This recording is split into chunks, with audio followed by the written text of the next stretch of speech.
Greetings to you. This is Germane once again. As you know, we are presenting this journey through the Galactic Heritage Cards series for you. Not just to talk about the cards, but to give you an understanding of galactic history in a way that can help you understand the connection between what your forefathers from the stars experienced and also what you on Earth are experiencing as an awakening species. That is really one of our biggest motivations for doing this series, because we know that a lot of you right now in your world are experiencing many things. There's a lot going on, there's a lot of chaos, and you're questioning what it's all about. So this is our attempt to help answer that question. Now, as we've said before, because we are presenting this information in a series, we do recommend that you start at the beginning of the series and keep watching in the order of the presentations so that you will have a contextual understanding of the material that we are presenting. The last video that was presented was on the civilization of the Pleiades, who is a civilization very, very close to you on Earth, both genetically and emotionally. Today's presentation is another one of those civilizations that is close to you as well. Today's presentation is about the Sirius civilizations. And as you know, if you've been watching this series, the physical groups that you are connecting with, we like to separate their evolutionary processes in three different eras. First era tends to be when a civilization is very young. You might call it a child or adolescent species. The second era is when they go into their adulthood. And the third era is when the species becomes an awakened one. So today's presentation then is about the Sirius first era civilization. The Sirians have had such a strong connection with humans throughout the ancient days of your Earth. Many of their interactions with you have been recorded in a lot of the ancient civilizations texts. Egypt, Sumeria, as an example, have a lot of information, as well as ancient India, about these ancient beings. Many of these were Sirian, many of them were Pleiadian, and there were other groups as well.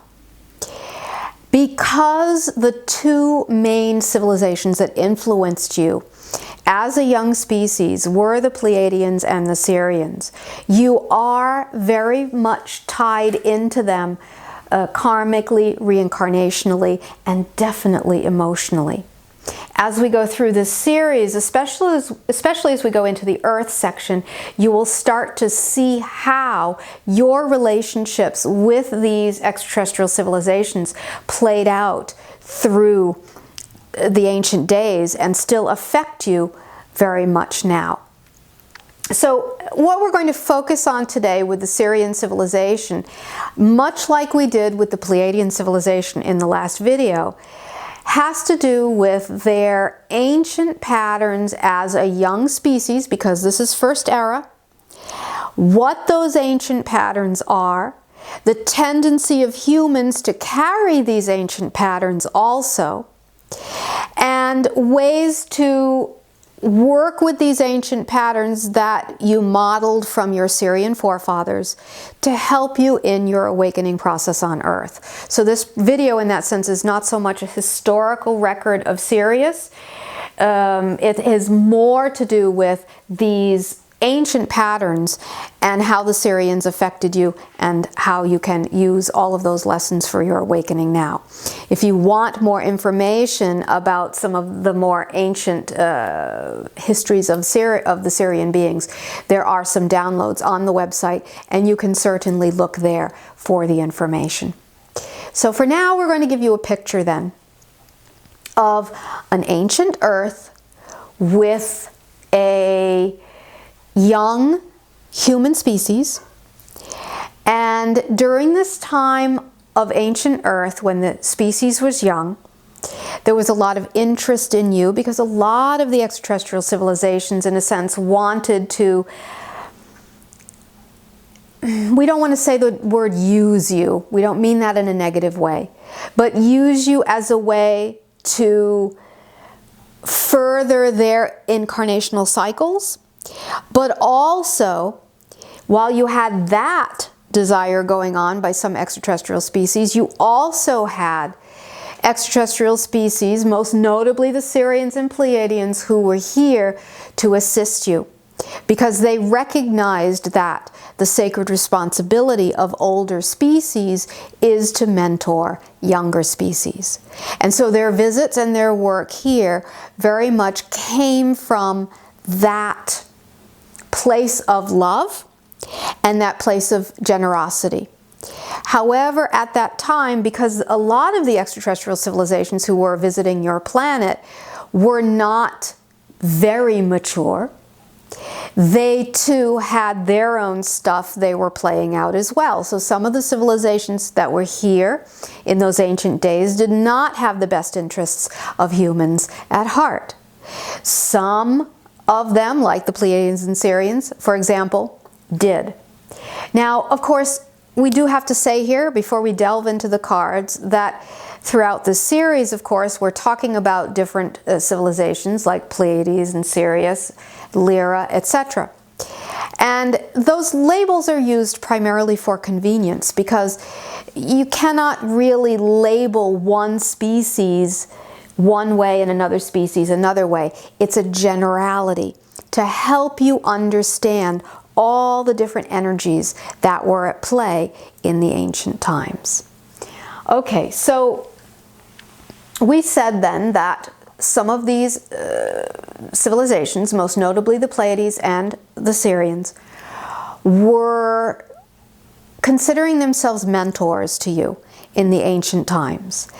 And they considered it a sacred responsibility in order to assist your evolution.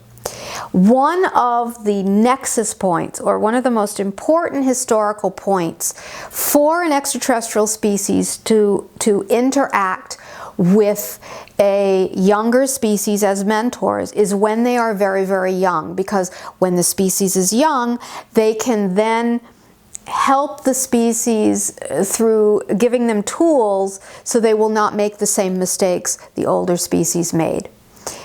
This is one of the primary motivations for the Sirians. Okay, so that being said then, they had a very, very strong passion and love for their work with humans. This brings us then to card number 43. This is from the Sirius first era, and the theme is saving humanity.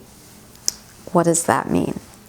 Well, remember, we were talking about how much of these cards we're exploring in the first era have to do with old patterns that ended up being destructive and ended up creating huge lessons for the species involved.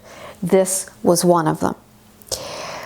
Thus, you had Sirian beings here on Earth working really hard to help ensure your awakening, working really hard so that no other civilization would, in a sense, hijack your evolutionary process. And as they were working very, very hard to assist you, let's just say, again, as a young species, they began to develop a belief system kind of like being savior, a belief system almost of activism, in the sense that they had to be the ones to save you.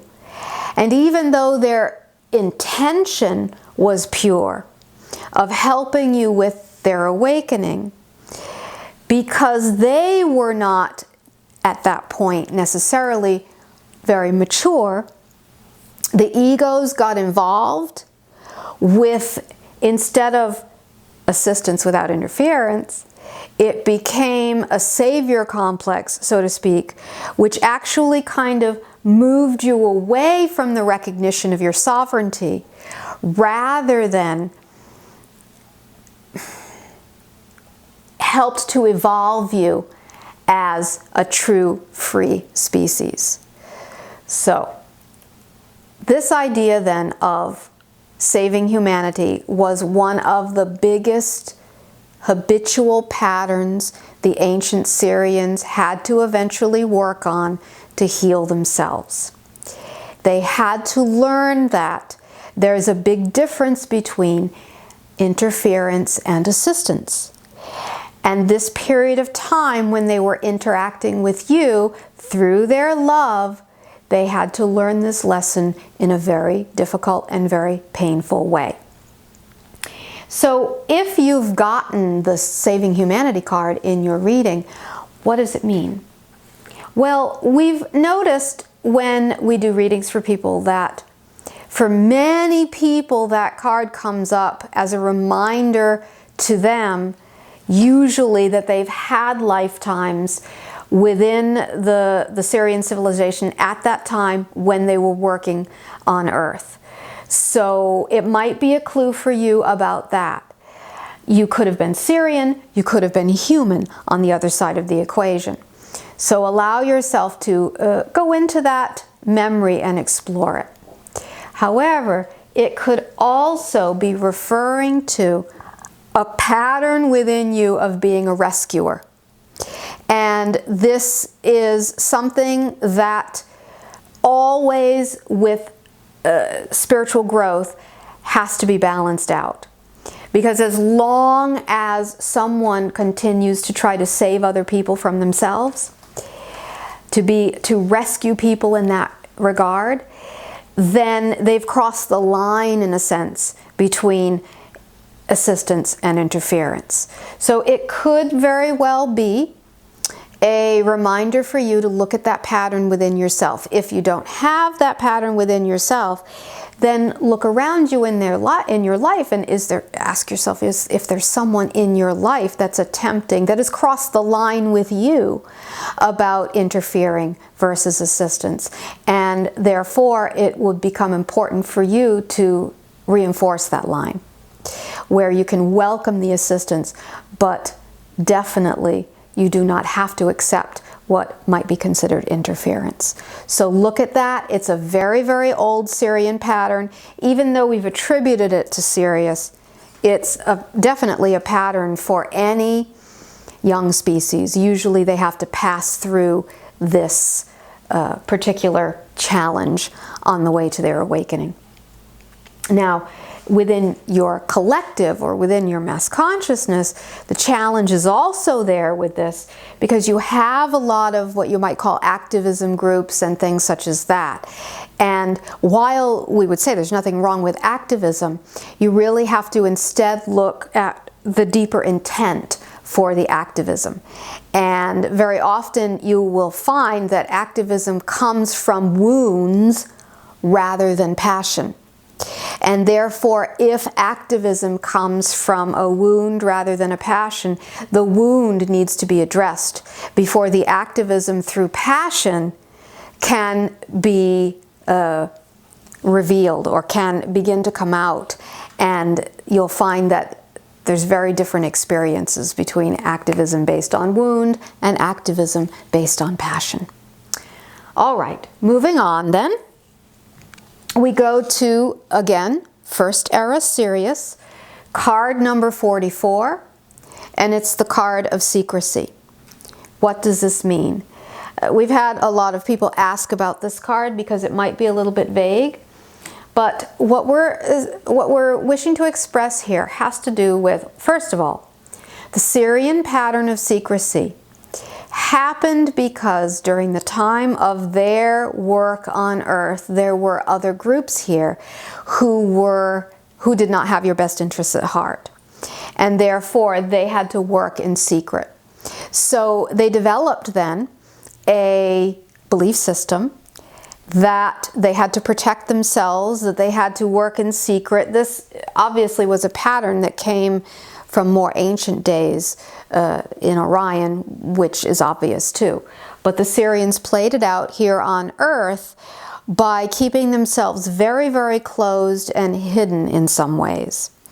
This created within themselves really a habitual pattern of fragmenting aspects of themselves away from the other aspects, which internally then creates a fragmentation.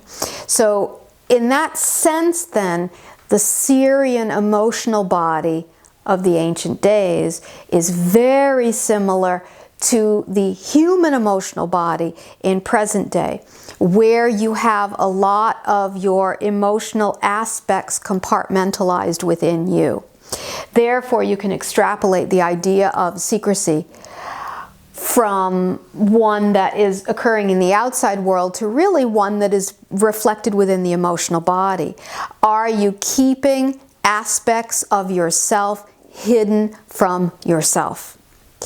This was one of the keys for the Sirians' awakening process, because they had to go into the emotional body and, in a sense, excavate all these different hidden chambers within them that they had created as a means of protection that was really unnecessary.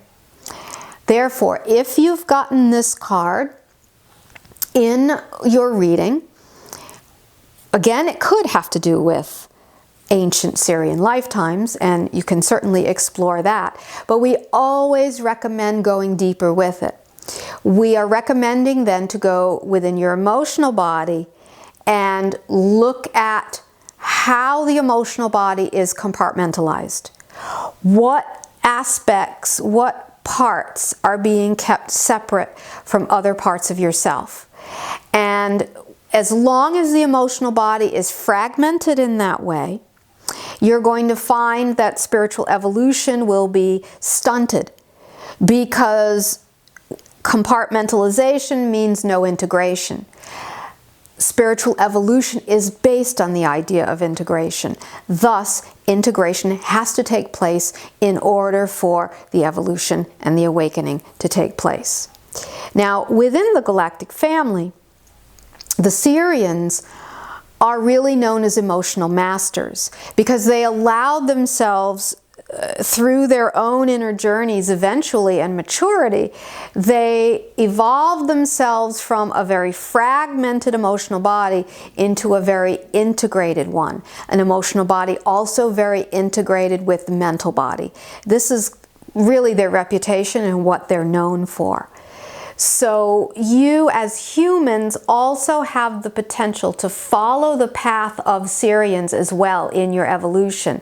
In fact, at least right now, as we talk to you in this time stream, we sense that you are moving in the direction of a similar type of awakening process as the Sirians had, which meant going into the emotional body and excavating these things, bringing them out into the light, integrating them, and then moving the emotional body and the mental body together into a harmonic coexistence.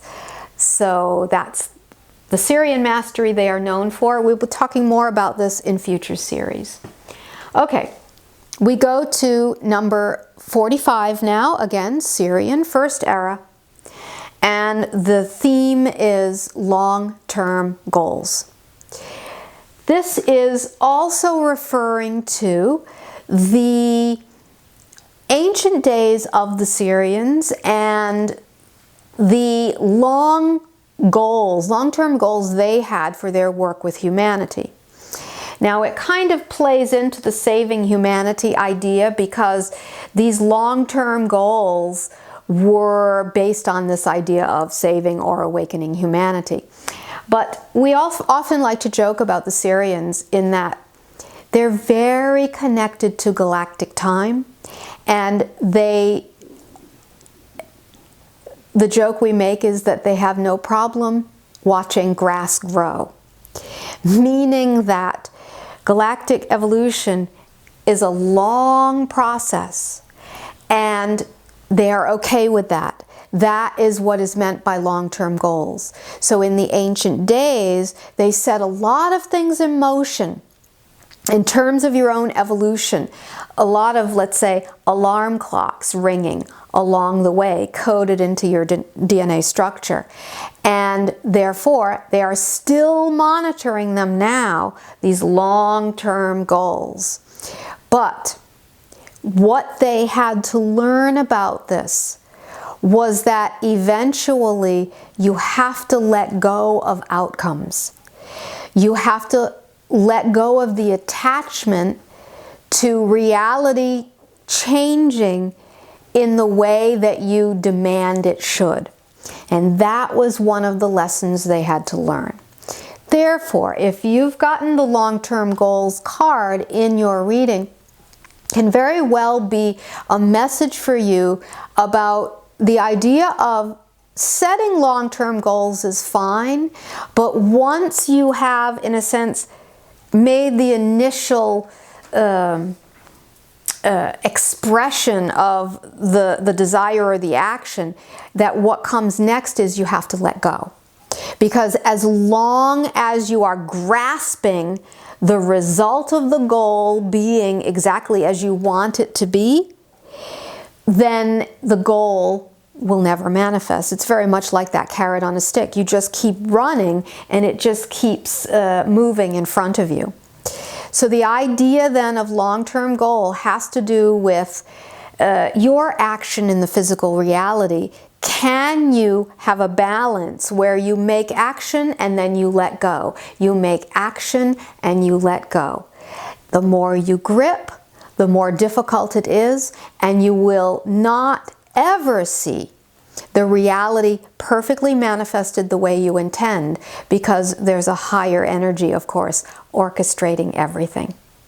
If that card comes up, look at that idea and look at where you can let go and allow what needs to be to manifest and move on in that flow. It makes a big difference.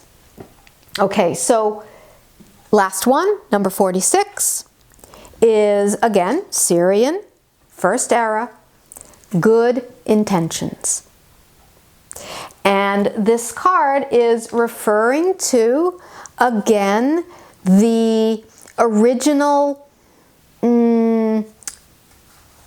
motivation, if you will, of the Sirian beings, which was from the heart, based on love, to assist as mentors for the human species.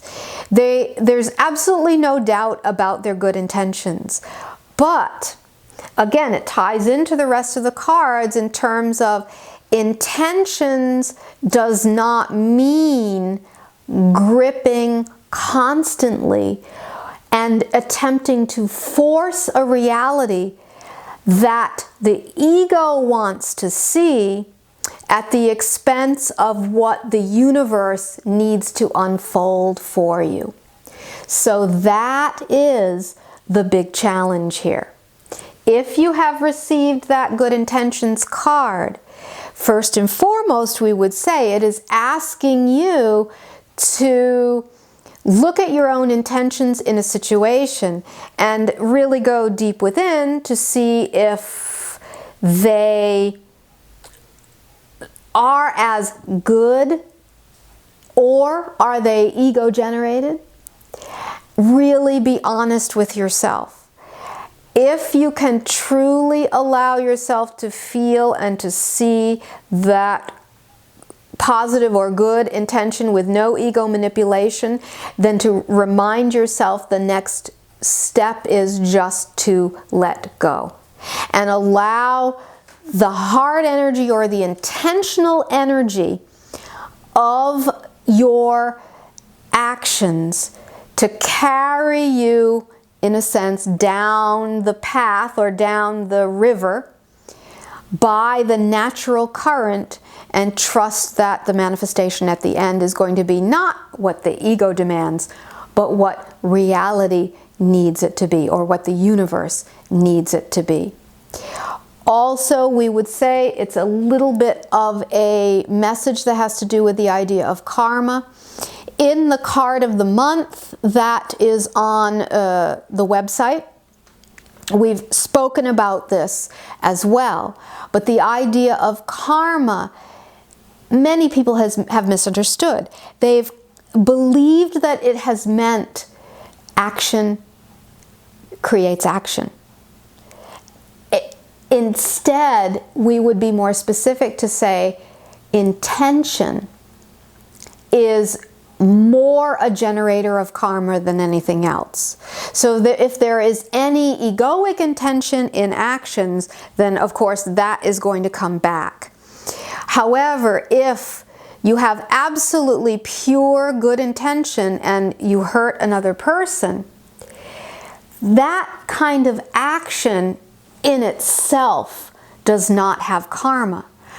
How the karma is generated later has to do with what you do to yourself, such as guilt, beating yourself up, things such as that. All of that emotional stuckness is then what creates the karma. So good intentions is a good place to start, but you have to continually track yourself emotionally afterward to make sure that you're not tangling yourself up in unnecessary emotional energy towards yourself that then creates the karmic energy. You can read more in the card of the month section if you wish, and perhaps it will be a little bit more clear. All right, so this is the basic energy for the first era Sirians. And again, together with the first era Pleiadians, because they worked together in those ancient times, they are providing for you a little bit of a navigational map of your emotional bodies about how you can begin working, using the emotional body to work through your, let's say, stuck energy into an area of emotional integration, which eventually then leads you to the path of awakening. So they're giving you the roadmap, especially the Pleiadians and the Sirians. There will be more from the Sirians later in this series.